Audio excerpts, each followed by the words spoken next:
A ver, pensemos en una situación un poco extraña. ¿Qué pasaría si un club de fútbol, que debe ser regulado, acaba prestándole millones a la organización que, precisamente, se encarga de regularlo? Pues hoy vamos a meternos de lleno en un artículo que investiga justo eso, una conexión financiera cuanto menos sorprendente entre el Fútbol Club Barcelona y la mismísima presidencia de la Liga. ¡Vamos al lío! Y lo más curioso de toda esta historia es de dónde sale la información, ¿eh? Porque no estamos hablando de una filtración anónima ni de un rumor. No. Esto es algo que estaba ahí, a la vista de todo el mundo, en las memorias anuales que el propio Barça presenta de forma oficial. Y aquí está la cifra que lo enciende todo. Casi 4,5 millones de euros. En los papeles del club, esta cantidad aparece como un préstamo. La pregunta del millón, claro, es ¿quién recibió ese dinero y, sobre todo, para qué? Y aquí es donde la cosa se pone de verdad interesante. El artículo lanza una pregunta que va directa al corazón del asunto.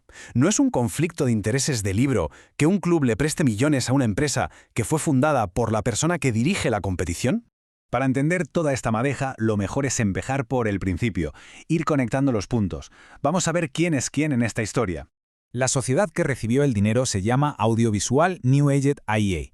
Que no nos asuste el nombre. Lo de AIE significa Agrupación de Interés Económico. Según su descripción oficial, su función era, básicamente, gestionar el reparto de la pasta de los derechos de televisión entre los clubes.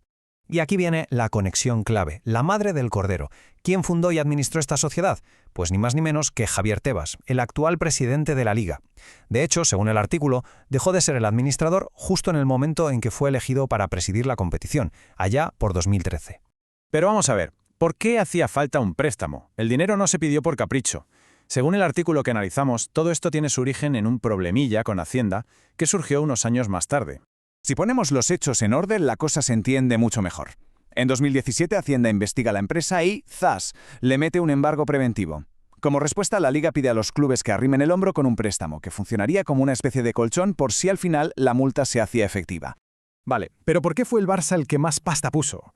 Pues la explicación que da la fuente es, cuanto menos, curiosa. Parece que el cálculo se basaba en la participación en las competiciones. Y como el Barça B también había jugado en segunda, pues les tocó la contribución más alta. Y llegamos al punto donde el artículo echa más leña al fuego. Es aquí donde se conecta este préstamo con otro asunto que sonó, y mucho, por aquella época.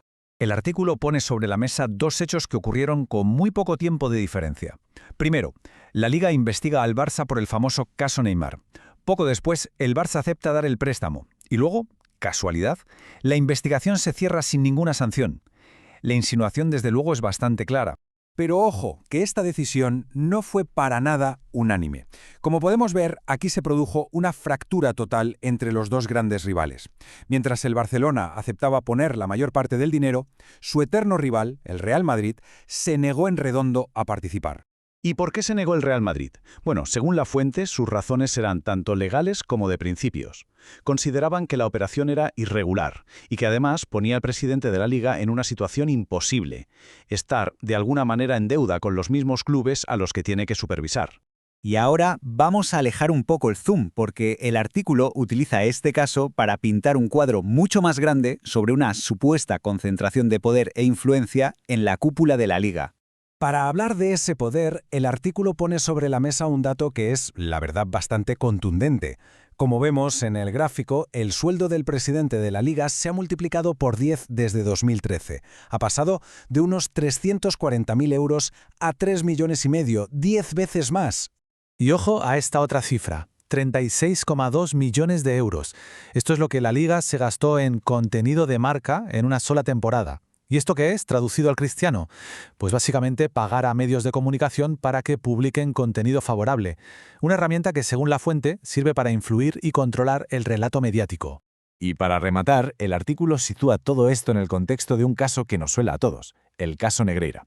Señala un contraste que llama mucho la atención. Mientras el Real Madrid ejerce como acusación particular contra el Barça, la propia Liga, que en teoría debería ser la más interesada en que todo se aclare, mantiene un perfil bastante bajo. El autor lo ilustra con un detalle. En la declaración del presidente del Barça, el abogado de la Liga solo le hizo una pregunta. Una.